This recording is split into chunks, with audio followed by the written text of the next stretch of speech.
샬롬 샬롬 샬롬 샬롬 샬롬. 하나님 사랑합니다. 여러분 주 안에서 사랑합니다. 모세 피난편 모세 이런 제목으로 함께 은혜를 나누죠. 모세가 애굽으로 돌아가는 내용이죠. 모세가 그의 장인 이드로에게 돌아가 그에게 이르되 내가 애굽에 있는 내 형제들에게로 돌아가서 그들이 아직 살아있는지 알아보려 하오니 나로 가게 하소서. 이드로가 모세에게 평안히 가라 하니라. 여호와께서 미디안에서 모세에게 이르시되 애굽으로 돌아가라. 내 목숨을 노리던 자가 다 죽었느니라. 모세가 그의 아내와 아들들을 나귀에 태우고 애굽으로 돌아가는데 모세가 하나님의 지팡이를 손에 잡았더라. 20절에 이렇게 말씀하고 있죠. 여호와께서 모세에게 이르시되 내가 애굽으로 돌아가거든 내가 내 손에 준 이적을 바로 앞에서 다 행하라. 그러나 내가 그의 마음을 완악하게 한지 그가 백성을 보내주지 아니하리니 너는 바로에게 이르기를 야훼 말씀에 이스라엘은 내 아들 내 장자라. 내가 내게 이르기를 내 아들을 보내주어 나를 섬기게 하라 하여도 내가 보내주기를 거절하니 내가 내 아들 내 장자를 죽이리라 하셨다 하라 하시니라. 너희들이 보내주기를 거절하니 내 민족들을 보내주기를 거절하니 내가 내 아들 내 장자를 죽이리라 하셨다 하라. 모세가 길을 가다 숙소에 있을 때 여호와께서 그를 만나사 그를 죽이려 하신지라. 십보라가 돌칼을 가져다가 그의 아들의 표피를 베어 그의 발에 갖다 대며 이르되 당신은 참으로 내게 피난 편이로다 하니 당신은 참으로 내게 피난 편이로다. 여호와께서 아론에게 이르시되 광야에 가서 모세를 맞으라 하시며 그가 가서 하나님의 산에서 모세를 만나 그에게 입맞추니 모세가 야훼께 자기에게 본부하여 보내신 모든 말씀과 야훼께서 자기에게 명령하신 모든 이적을 아론에게 알리니라. 27절에는 야훼께서 아론에게 이르시되 광야에서 모세를 맞으라 하시매 그가 가서 하나님의 산에서 모세를 만나 그에게 입맞추니 모세가 야훼께서 자기의 본부하에게 보내신 모든 말씀과 야훼께서 자기에게 명령하신 모든 이적을 아론에게 알렸다. 이렇게 말하죠. 모세가 아론이 가서 이스라엘 자손의 모든 장로를 모으고 모세와 아론이 가서 이스라엘 자손의 모든 장로를 모으고 아론이 야훼께서 모세에게 이르신 모든 말씀을 전하고 그 백성 앞에서 이적을 행하니 백성이 믿으면 야훼께서 이스라엘 자손을 찾으시고 그들의 고난을 살피셨다함을 듣고 머리 숙여 경배하였더라. 찰스 다윈의 진화론은 생물이 오랜 세월 걸쳐 진화한다. 이런 이론입니다. 다윗은 의과대학을 자퇴하고 카톨릭 신부가 되려고 캠브리지 대학교 크라이스트 칼리지 신학과에 입학을 합니다. 생물이 오랜 세월을 걸쳐 진화한다. 찰스 다윈의 진화론입니다. 그래서 의과대학을 자퇴하고 카톨릭 신부가 되려고 캠브리지 대학교 크라이스트 칼리지 신학과에 입학을 해요. 그러나 온전한 믿음을 가지지 못하고 하나님의 창조를 거역하는 진화론을 주장합니다. 그때 그에 대한 가짜 뉴스에는 다윈은 죽기 전에 회개하고 진화론을 부정했다라는 것이었는데 그러나 2015년 공개된 비밀 편지에서 그는 성경도 믿지 않고 예수님도 하나님의 아들로 믿지 않는다라고 했다고 그래요. 굉장한 무식과 무지이죠. 만일 우리가 생각하고 주장하는 것이 성경에 위배된다면 우리의 생각과 주장을 내려놓고 성경의 권위를 인정해야 합니다. 성경은 하나님의 말씀의 책이죠. 태초에 하나님의 천지를 창조하시니라. 창세기 1장 1절이죠. 이것이 하나님의 역사의 시작이고 하나님은 사람의 뇌를 만드시고 생각할 수 있는 기능을 주셨는데 그 기능을 잘못 사용해서 창조를 진화로 바꾼다면 성경과 기독교 역사의 근본과 시작을 모두 부인하는 것이다. 우리가 이 땅에 태어나기 전에 부모님 세대가 있었고 그 이전 세대가 있었고 결국 아담까지 거슬러 올라가죠. 그리고 아담 이전에 하나님이 계셨어요. 태초에. 하나님은 창조주시며 천지 만물의 근원이십니다.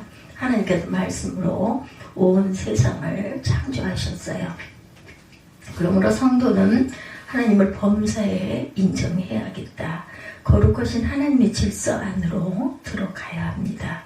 사람들은 젊었을 때 내가 세상에 없어도 세상이 돌아갈까라는 생각을 많이 합니다. 그것은 나라는 존재감이 매우 크기 때문이에요.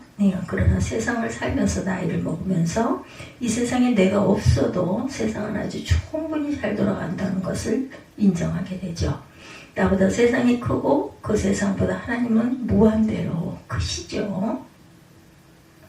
오늘은 피난편 모세라는 제목으로 말씀의 은혜를 함께 나누고 있습니다. 이것이 무슨 의미인지 깨닫고 하나님과 더욱 깊은 교제를 하는 성숙한 믿음의 저와 여러분들이 되시기 바랍니다. 장인 이드로와 모세의 이별이죠. 모세가 18절에 그의 장인 이드로에게로 돌아가 그에게 이르되 내가 애굽에 있는 내 형제들에게로 돌아가서 그들이 아직 살아있는 자 알아보려 하오니 나로 가게 하소서. 이드로가 모세에게 평안히 가라 하니라. 4장 18절입니다.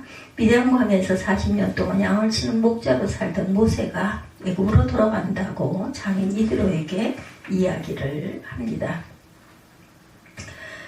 야훼께서 미디안에서 모세에게 이르시되 애굽으로 돌아가라 내 목숨을 노리는 자가 다 죽었느니라. 모세가 그의 아내와 아들들을 나귀에 태우고 애굽으로 돌아가는데 모세가 하나님의 지팡이를 손에 잡았더라. 20절이죠. 야훼께서 모세에게 말씀을 하세요. 내가 애굽으로 돌아가거든 내가 내 손에 준 이적을 바로 앞에 다 행하라. 그러나 내가 그의 마음을 완악하게 한즉 그가 백성을 보내주지 아니하리니 너는 바로에게 이르기를 야훼 말씀에 이스라엘은 내 아들 내 장자라. 내가 네게 이르기를 내 아들을 보내주어 나를 섬기게 하라 하여도 내가 보내주기를 거절하니 내가 내 아들 내 장자를 죽이리라 하셨다 하시니라.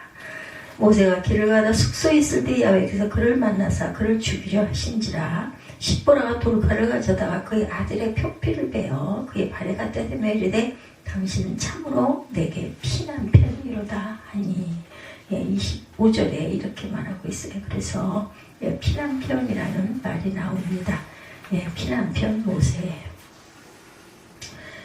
장인 입장에서 40년 동안 자신의 양들을 치는 베테랑 목자가 없어지는 상황이지만 이드로는 자신의 이익을 바로 포기합니다. 우리는 과연 어떨까요?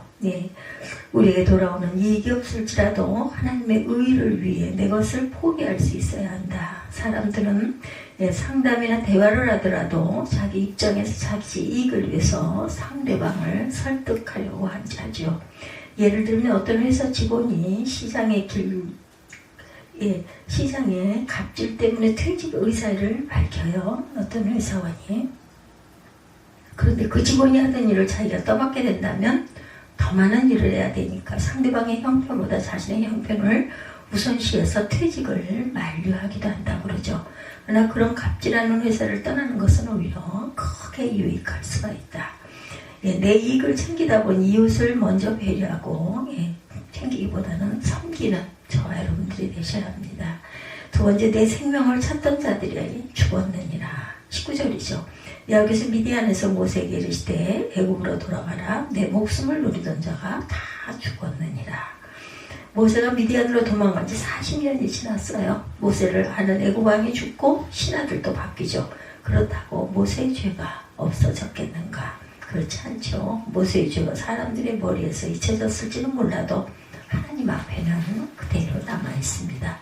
의도적이진 않았지만 모세는 살인을 했기 때문에 율법대로라면 반드시 죽어야 했어요. 그러나 하나님은 모세에게 은혜를 베푸셨고 은혜로 하나님의 일꾼으로 부르시죠. 그러므로 우리에게 하나님의 은혜가 아주 중요합니다. 우리가 태어나서 지금까지 저지른 죄가 얼마나 많았겠나.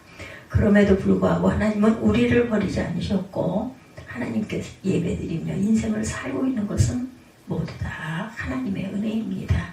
하나님의 은혜로 구원받고 있음을 늘 감사하시기 바랍니다. 세 번째, 하나님의 지팡이를 손에 잡았더라. 20절이죠. 모세가 그의 아내와 아들을 나귀에 태우고 애굽으로 돌아가는데 모세가 하나님의 지팡이를 손에 잡았더라. 우리의 손에 무엇이 있습니까? 하나님의 지팡이가 있어요. 성도는 죽을 때까지 하나님의 지팡이를 놓지 말아야 합니다.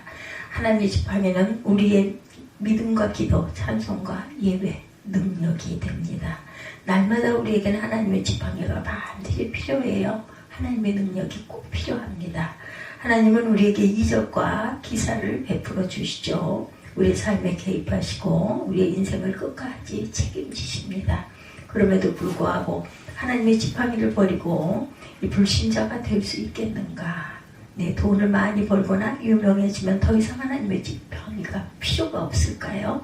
네, 성도는 모든 것을 잃어버릴지라도 하나님의 지팡이만은 꼭 붙잡고 있어야 합니다.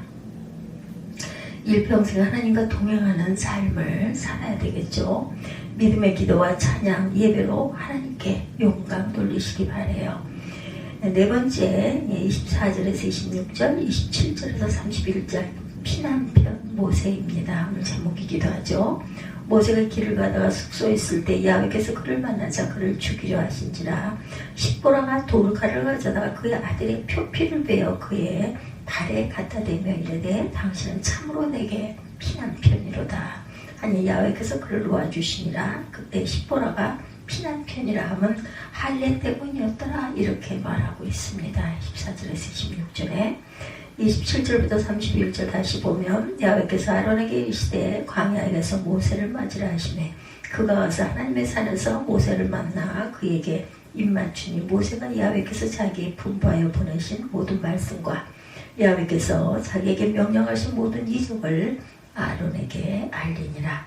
모세와 아론이 가서 이스라엘 자손의 모든 장로를 모으고 아론이 야훼께서 모세에게 이르신 모든 말씀을 전하고 그 백성 앞에서 이적을 행하니 백성이 믿으며 야훼께서 이스라엘 자손을 찾으시고 그들의 고난을 살피셨다 함을 듣고 머리 숙여 경배하였더라.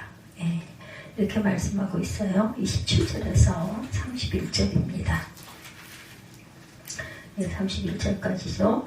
하나님께서 모세를 죽이려고 하신 이유는 모세의 아들이 아직 할례를 받지 못했기 때문이었고 모세가 이스라엘을 출애굽시킬 때 지도자로 자신의 아들에게 할례를 하지 않은 것은 잘못된 일이었어요. 왜냐하면 이스라엘의 출애굽은 하나님께서 아브라함과 맺으신 언약 창세기 15장 13절에서 16절에 증거되어 있죠. 그 언약의 실현입니다. 또한 할례야말로 언약의 중요한 요소죠. 17장 9절에서 14절. 그래서 하나님은 모세의 생명을 위협하시면서까지 아들에게 할례를 행하도록 하신 거죠. 즉 하나님은 거룩함과 성결함을 생명보다 귀하게 보십니다. 모세의 아내 십보라는 아들의 할례의 피로 살게 된 모세를 피난편이다 이렇게 부르죠. 예, 온 가족이 함께 신앙생활하는 것은 성도에게 최고의 행복이고 축복이고 굉장한 유익이 됩니다. 가정을 아내와 자녀들이 응원해주고 협력해주면 정말로 감사한 일이죠. 남편은 아내와 자녀들을 인생이란 나귀에 태우고 길을 떠나야 합니다. 물론 중간중간 교대하며 탈 수도 있지만 무엇보다 남편은 아내와 자녀들을 잘 챙겨야 한다. 하나님의 사랑을 듬뿍 베풀어야 합니다. 가장으로 책임감을 가지고 사랑과 기도로 하나님을 잘 섬기는 복된 가정이 되도록 도와줘야 합니다. 또한 가족을 잘 따라와야 되죠. 목사가 되려는 사람이나 목회를 하려는 사람은 아내와 가족의 협력이 반드시 필요합니다. 특히 아내의 협력은 절대적이죠. 사명은 목사 자신과 아내가 함께 받아야 합니다. 사업이나 그 중대한 결정도 마찬가지죠. 하나님께서 모세를 죽이려고 하실 때 아내 십보라가 도움이 없었다면 아들의 피가 모세에게 없었다면 모세는 절망적인 상황에 처할 수밖에 없었을 거예요. 십보라의 도움으로 할례를 행함으로 모세는 죽지 않았습니다. 그리고 형 아론의 협조가 없었다면 모세가 어떻게 되었을까? 아론은 모세의 대언자로 모세에게 큰 힘이 되었어요. 그래서 우리에게 가족이 필요하고 가족은 아주 소중한 존재입니다. 우리는 모든 일에 합력하여 선을 이루어야 되죠. 예수님의 보혈로 구원받고 행복한 믿음의 가정이 되시기 바랍니다. 완악하게 하신 하나님이에요. 21절에 야훼께서 모세에게 이르시되 내가 애굽으로 돌아가거든 내가 내 손에 준 이적을 바로 앞에 행하라. 그러나 내가 그의 마음을 완악하게 한즉 그가 백성을 보내주지 아니하리라.